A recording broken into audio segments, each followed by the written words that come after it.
ja estem així de nou esta vegada per a tractar un tema d'actualitat, i és que aquesta mateixa setmana han detès a José Luis Gallego, que recordem és el suposat autor de la mort d'Eva Bou, que va ser trobada a la seva vivenda de Borriol fa 3 mesos. I anem a recordar un poc per a tots aquells que no van veure el programa, ja que ja vam tractar aquest tema, i les últimes notícies que teníem és que José Luis Gallego suposadament es va donar a la fuga, no se sabia res d'ell, així que anem a recordar aquest cas. Aquesta és la imatge de l'última víctima per violència de gènere a la província. Es tracta d'una dona de 35 anys que ha sigut assassinada amb una arma blanca. La població de Borriol, localitat a la que perteneix la víctima, ha quedat commocionada després d'aquest tràgic incident. El suposat assassí, exlegionari i parella sentimental de la víctima, es troba desaparegut.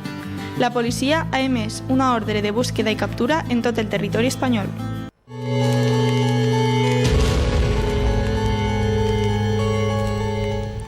I com els deia, aquestes eren les imatges que veiem ja fa quasi 3 mesos i les quals vam comentar amb Alejandro Esteban. Molt bona nit. Bona nit. I el que tenim de nou així, com ja hem pogut veure, per a analitzar quins van ser els primers passos després de suposadament cometre aquest homicidi. Conta'ns, ¿cuáles fueron las primeras actuaciones? ¿Qué es lo que se conoce que hizo después de cometer el crimen? Buenas noches. Pues sí, vamos a intentar hacer el viaje al contrario que realizó José Luis desde que supuestamente realizara el hecho delictivo. Tenemos claro que cronológicamente la fecha más importante es la de la localización del cuerpo, y esa fue un 7 de septiembre. Vale, tras la realización de la autopsia, los médicos forenses estipularon que el cuerpo falleció entre el día 2 y 3 de septiembre. Vale, tras las investigaciones realizadas por la Guardia Civil, se tiene conocimiento de que él cogió el vuelo y aterrizó en el país argentino, donde ha sido detenido el día 5. Entonces tenemos que el 2 y el 3 fue cuando cometió el hecho, el 5 fue cuando aterrizó en Argentina y el 7 es cuando la familia contactó con la policía local ante el temor de que no sabía nada de su hija y se localizó el cuerpo sin vida. ¿Qué es lo que se conoce que hizo entre la muerte de Eva Bou, que fue, como bien comentas, entre el 2 y el 3 de septiembre, y el 7? Porque hay unos días de margen desde que supuestamente comete este homicidio hasta que se halla el cuerpo. Sí, tenemos pocos datos al respecto, pero podemos realizar una pequeña hipótesis sobre los pasos que puedo realizar. Lo que sí que está claro es que en el tiempo posterior a realizar ese hecho, él se entrevistó con su hijo y le entregó unas llaves de uno de sus 2 vehículos. Le entregó las llaves de una furgoneta y se las entregó a él para que se hiciera cargo. El otro vehículo, su segundo vehículo, el vehículo que él gastaba más de manera habitual, apareció en las inmediaciones de la estación de Renfe de Castellón, de la ciudad de Castellón, lo que le dio pie a los investigadores de que posiblemente desapareciera del lugar, abandonando el vehículo ahí, cogiendo un tren, desconociendo a dónde. Pero tras la investigación se supo que realizó un viaje en tren hasta la ciudad de Valencia, donde posteriormente se podría haber trasladado en autobús o en tren, pero seguramente no se trasladaría en ningún tipo de coche de alquiler o le ayudaría a nadie, porque está claro que si realizas una gestión al alquilar un vehículo, tú tienes que dar tus datos, entonces eso se queda reflejado. Estamos hablando de una investigación de un homicidio, hubiera arrojado luz para si hubiera alquilado un coche o no. Entonces claro, se descartan ciertas hipótesis de amigo lo llevara, conocido lo llevara a alquilar un vehículo, sino que se centra en transporte público. Ya, por lo que por el momento podemos presuponer que hasta ese momento estaba actuando solo, ¿no? Se podría pensar. Lo que da pie a pensar es eso, que no tuvo ayuda externa de nadie, ni de familiares ni de conocidos. El aparecer su coche cerca de las inmediaciones de la estación de tren da pie a que él se tuvo que buscar la vía de escape, la hizo él solo. Y entonces... Y bien, llega a la estación de tren, coge un tren... Coge un tren o un autobús y por lo tanto aparece en el aeropuerto de Barajas para desplazarse al país Argentina. ¿Por qué Argentina o por qué no otro país? Sí, esa es una buena pregunta, te la iba a hacer ahora mismo. Muchas dudas, pueden arrojar muchas ideas, caben muchas hipótesis. Está claro que Argentina hablan español perfectamente, te puedes entender, y es una pieza clave fundamental de si te quieres abandonar tu país para esconderte, no te vayas a ir a un país donde no hablen tu idioma. Principalmente porque das mucho más, no pasas tan desapercibido si hablas otro idioma y eres forastero y tal. Sí, Cabe pero- recordar, Perdona, sigue. no, cabe recordar que Argentina es uno de los países más grandes que hay en el mundo. Una manera de pasar desapercibido es buscar un país con, sea muy extenso, que sea con un número de habitantes muy grande. Cuanto más desapercibido pase, menos se nota que está él, menos se localiza. Y Pero hablas del número de habitantes. Concretamente, él se desplaza hasta una ciudad que está bastante lejos del aeropuerto en el que aterriza. Sí. Y no es una ciudad demasiado extensa. es curioso que aterrizando en Argentina y teniendo ciudades muy habitadas y, vamos, con un número de habitantes excepcional para pasar desapercibido. Sin ir más lejos, Buenos Aires. Buenos Aires mismo, no tendría ni que haber abandonado la ciudad. Pues se desplaza 1000 kilómetros al norte del país buscando una ciudad que es poco más grande que Castellón, 250.000 habitantes, pero tiene un dato característico que es el geográfico. ¿Qué pasa? Parece pensar, o él pensaría, o todos los indicios da a pensar de que voy a buscar una zona a lo mejor menos habitada, pero está a escasos kilómetros de otro país. Cabe recordar que la ciudad donde se le detuvo es la ciudad de Posadas, que pasa un río y el río hace de frontera con el país de Paraguay. Podría tener ahí una fácil vía de escape, ¿no? Es una vía de escape de la Policía Federal Argentina, porque si cambia de país, ya cambia la jurisdicción a otro país, a otra policía de otro país, a otro sistema judicial de otro país, y se complica todo favoreciéndolo para él. Posiblemente él buscará una vía de escape, una ruta de escape cercana a otro país, que en Buenos Aires no la tendría, pero en esta ciudad de unos 270.000 habitantes sí. Claro, y recordemos también incidir en que, claro, coge este vuelo antes de que se halle el cuerpo, por lo que en ese momento no se le está buscando, pero aún así sus datos quedan registrados como que ha cogido un vuelo Madrid-Buenos Aires. Claro, cabe recordar que él, a la hora de aparecer el cuerpo sin vida de Eva Bou, él ya no está en el país. El juzgado de violencia sobre la mujer de Castellón, que emite una orden de búsqueda y captura, que posteriormente la emite a nivel internacional, la emite posteriormente a partir del día 8 y 9, cuando ella lleva días que está en Argentina. Entonces no salta ninguna alarma posterior a esa orden sobre que ha cogido algún tipo de vuelo o se ha identificado en algún lugar y lo tienen localizado. Es posteriormente todo, es cuando ya están en su país. Y debido a que se conoce que ha cogido un vuelo, ya no está en España, a partir de ese momento, ¿cómo funcionan este tipo de investigaciones? ¿Cuál es el protocolo para las fuerzas de seguridad de España en ponerse en contacto con otros cuerpos de seguridad de otros países? Pues lo primero que da pie a que haya un mecanismo de coordinación entre otros países a nivel policial es la orden que emite el juzgado, que es a nivel internacional. Se le da pie y acceso a las fuerzas y cuerpos de seguridad del Estado a realizar una búsqueda a nivel internacional, con todo lo que lleva eso. Lleva el tratar con otros países, con los sistemas judiciales de otro país, con policías de otro país, incluso colaborar con Interpol. En este caso, la pista evidente sería de coger el vuelo de Madrid a Buenos Aires. Él estaría en la lista de pasajeros. Parece ser que no obtuvo ningún tipo de documentación falsa, ni se identificaría con su nombre y apellido. Sabe que no lo estaban buscando en ese momento, pero dejó esa huella ahí que los investigadores han empezado a tirar del hilo. Saben que aparece, coge un vuelo Madrid a Buenos Aires y saben que aterriza en Buenos Aires. Ya lo tenemos localizado en un país, aunque posteriormente luego se podría haber movido por toda Sudamérica. Bien, saben que está en Buenos Aires, saben que está en Argentina, y es empezar a tirar de hilo. Los investigadores contactan con Interpol, contactan con la Policía Federal Argentina y empiezan a trabajar al respecto. Empiezan a trabajar, se coordinan y al final empiezan a estirar del hilo hasta que lo localizan en una ciudad al norte del país. ¿Cuál fue el detonante para saber exactamente en qué ciudad, en qué barrio, en qué sector?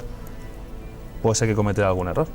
Puede ser que Claro. José Luis, recordemos casi 80 días desde el hecho que cometió, puede ser que llamara a algún familiar, puede ser que enviara una carta, algún movimiento bancario. Sí, más teniendo en cuenta que su hijo todavía reside en Borriol, es una persona a la que fue a visitar antes de fugarse, por lo que... Sí, que el vínculo familiar con un hijo es muy fuerte y estar 80 días sin poder comunicarte, pues igual le pudo más no poder comunicarse. Al final le llamó, seguramente la Guardia Civil pediría autorización al juzgado competente para pinchar teléfonos y igual sí que ha llamado, ellos han dicho me ha llamado, o algún chivatazo a algún familiar, que pueden ser miles de cosas. Lo que está claro es que se localizó, se ha hecho una gran investigación por parte de las fuerzas y cuerpos de seguridad una gran coordinación, inevitablemente, con Interpol. Interpol, vamos a comentar un poquito qué es Interpol, porque a veces la gente oye, Interpol. Claro, ¿en qué tipo de casos interviene o cuál es su función? Interpol es una organización internacional de policía criminal y está formada por más de 192 países de alrededor del mundo. Su función principal es, en este caso, una de ellas es como la de buscar a prófugos de la justicia de países en los cuales componen Interpol para ponerse a disposición judicial y que se les juzgue. Hay otros casos que también colaboran a nivel europeo también, a nivel...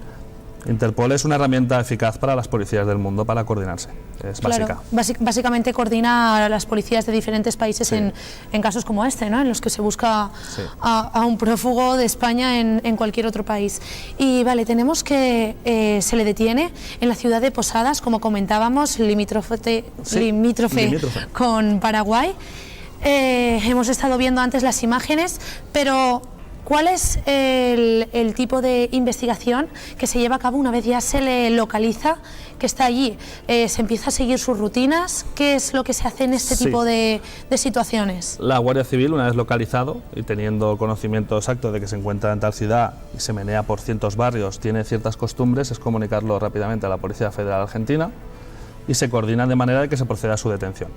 La Policía Federal Argentina contacta a Guardia Civil para que se trasladen el equipo de investigadores que llevan el caso a Argentina para que estén presentes en el momento de la detención de José Luis Gallego. Al parecer sí que se hubo un dispositivo bastante amplio al respecto, porque cabe recordar que si tienes que proceder a la detención de una persona que ha escapado de tu país y cometes un fallo a la hora de detenerlo, teniendo a escasos 2 kilómetros de tu país, pierdes toda la faena que has realizado, toda tu labor realizada en la investigación de unos 80 días la pierdes. Entonces realizaron una gran labor, acordaron la zona, gente de paisano, policía municipal de la ciudad, Policía Federal Argentina, Guardia Civil, fue espléndido. ¿Qué pasó? Ahora viene la cara B de la situación de detener a una persona fuera del país por haber cometido un hecho delictivo. Es la extradición. La extradición. Sí. Bien, tenemos que ahora el Estado español tiene que solicitar la orden de extradición argentina. Es burocracia, al fin y al cabo es burocracia. El Estado español tiene que justificar ante el país argentino de que ese ciudadano ha cometido un hecho delictivo y que tiene que ser juzgado en territorio español.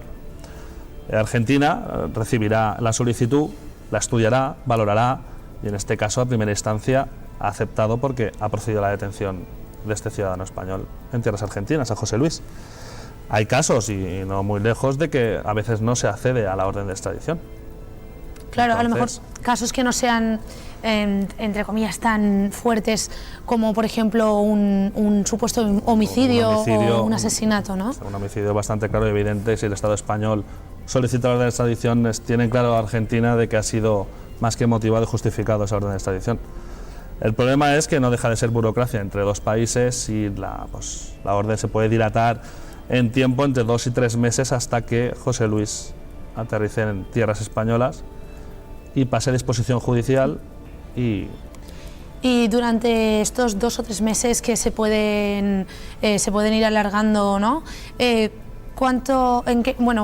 qué estado va a estar él, me refiero? Sí, él ¿va a estar libre? ¿Va a estar controlado de algún tipo? ¿Directamente se le va a privar de libertad? El Estado español normal, a la hora de realizar la orden de extradición, solicite su privación de libertad. Normalmente en un caso tan grave como es este, que es un homicidio, se le priva de su libertad, permanece en una prisión federal argentina a expensas de que se extradite a España. Se puede dar el caso de que solicite su detención y privación de libertad y no se acceda al país argentino. No es el caso, estamos hablando de un homicidio, no es un delito socioeconómico, monetario y demás, es un delito de sangre, por lo tanto Argentina accederá como cualquier otro país hubiera accedido. Entonces José Luis permanecerá en una prisión argentina, custodiado por la Policía Federal, a expensas de que se acceda y se finalice el procedimiento de la extradición para su vuelta al Estado español, que otro equipo de la Guardia Civil en este caso acudirá a tierras argentinas, lo desplazará en avión hasta España, hasta Castellón, a disposición judicial del juzgado que solicitó y emitió la orden de búsqueda. Tenemos, por otro lado, que ha estado 80 días fugado de la justicia, ha viajado hasta Argentina, después, una vez en Argentina, se ha ido hasta Posadas, se ha movido bastante. ¿Cuáles son las posibilidades de que durante todo este proceso, sabemos que quizás al principio no, alguien le haya ayudado? Porque necesitaría unos fondos para poder sobrevivir. Además, también, por otro lado, hemos visto que ha cambiado mucho su imagen. ¿Qué sospecha se puede tener de que alguien le haya ayudado o conociese a alguien que residiese allí? Un dato característico de lo que has comentado, el cambio de look. El cambio de look, sabemos todo por imágenes que se han emitido veces por televisión que José Luis Gallego tenía un look característico, unas patillas, tatuaje, pelito, totalmente ha cambiado su look. Su meta principal era pasar desapercibido y que no lo localizaran, pese a estar a miles y miles de kilómetros de España. Que si ha recibido o no ayuda, claro, se sabrá con el tiempo tras una larga investigación. Parece ser que todo indica que él, antes de abandonar Castellón, sí que hizo unos movimientos de dinero de un cajero y al parecer con eso solo ha podido seguir tirando hasta que allí de alguna manera o de otra o por sus propios medios ha encontrado algún trabajo o ha malvivido como un vagabundo, es que pueden ser muchas cosas. Puede ser que haya recibido ayuda externa, que tuviera ya algún conocido familiar, puede ser, pero también es verdad que la investigación inicialmente arrojaba de que era una persona, por su carácter y su forma de ser, carente de amistades. Su vínculo era con el de la Legión, que finalmente se ha dado cuenta de que no es legionario, sino que hizo la mil en la Legión. Él a sí mismo decía que había hecho un libro y era mentira, que el libro estaba relacionado con no sé qué. Es una persona un poco característica y peculiar. Eso iba a decir yo, un personaje un poco peculiar. Y sí, quería preguntarte yo también, una vez extraditado a España, ¿cuál es la pena máxima que le puede caer o cuál es la pena que pueden pedir? Pues Fiscalía inicialmente posiblemente solicite la pena de homicidio, con la agravante de parentesco, por la relación y demás. La de asesinato parecía ser que la estaban estudiando y demás, pero hay que estudiar el caso más a fondo, las lesiones, cómo sucedió, para que Fiscalía pida una cosa u otra y finalmente también tiene su defensa, que hará su labor y luego el juez será el que dictará. Ya, es un proceso que además supongo se alargará bastante, sumado a la extradición, los juicios pertinentes, etcétera. Sí. Y por último me gustaría también preguntarte, recuerdo que la última vez que estuvimos aquí hablando de este tema, me comentabas que el hecho de que una persona asesinara a un ser querido y más tarde se fugara sin tener noticias ni nada, demostraba mucha frialdad. Ahora que conocemos un poco más los datos y los pasos que fue siguiendo, ¿cómo caracterizarías a lo mejor la personalidad de este supuesto criminal? Pues... Que recordemos, ya tenía antecedentes por violencia de género. Tenía antecedentes porque, sí, varios y de varios tipos, porque tenía antecedentes de robo con fuerza en un supermercado de la localidad, tenía antecedentes de violencia de género en su anterior pareja. Una persona normal no tiene un currículum criminal de esa entidad, tenía 2 o 3 antecedentes penales y ahora le añadimos el de homicidio, pues la verdad es que no es una persona normal. ¿Qué puede pasar? ¿Puede ser que tenga algún tipo de enfermedad mental, algún trastorno? Puede ser. ¿Puede ser que sea una persona inadaptada en la sociedad? Puede ser. Habría que estudiar mucho más a fondo a José Luis. Y sabiendo los antecedentes y demás, da pie a que, vamos, así a pronto y mal dicho, era un peladilla, parece ser. Y lejos de enderezar su vida, pues ha ido a peor. Sí. Ha ido a peor. La de la forma de la educación desde pequeño también puede ver, pues principalmente de pequeños, cuando uno más adopta forja su identidad y demás. Ha tenido una infancia dura, difícil, problemas con su padre, todo es condicionante a un resultado como el que tenemos ahora. Falta de cariño, de amor, él lo responde como un maltrato a las mujeres con las que ha tenido, no las adopta, es el machito, carente de personalidad, le gusta mucho la Legión porque es un cuerpo militar y eso le da como una autoridad ante la gente que parece ser que no tiene. Son muchos rasgos que al final lo que suma es que da un perfil de una persona criminal, ni más ni menos. Bueno, pues con esto nos quedamos. Muchas gracias, Alejandro, de nuevo por estar aquí prácticamente ya cada viernes para explicarnos casos de este tipo y ayudarnos a entender mejor estos casos y estas investigaciones. Gracias a vosotros. Nosaltres, ara sí, ens despedim ja després d'haver vist aquests 2 casos, aquestes 2 entrevistes. Com no, ens quedarem a l'espera de més notícies sobre aquest cas, sobre l'extradició de José Luis Gallego. Recordem el nostre correu electrònic, com cada setmana, al que poden enviar nous casos, noves investigacions, i ens despedim ja. Es desitgem molt bon cap de setmana i gràcies una nit més per estar en Sense Hipòtesi.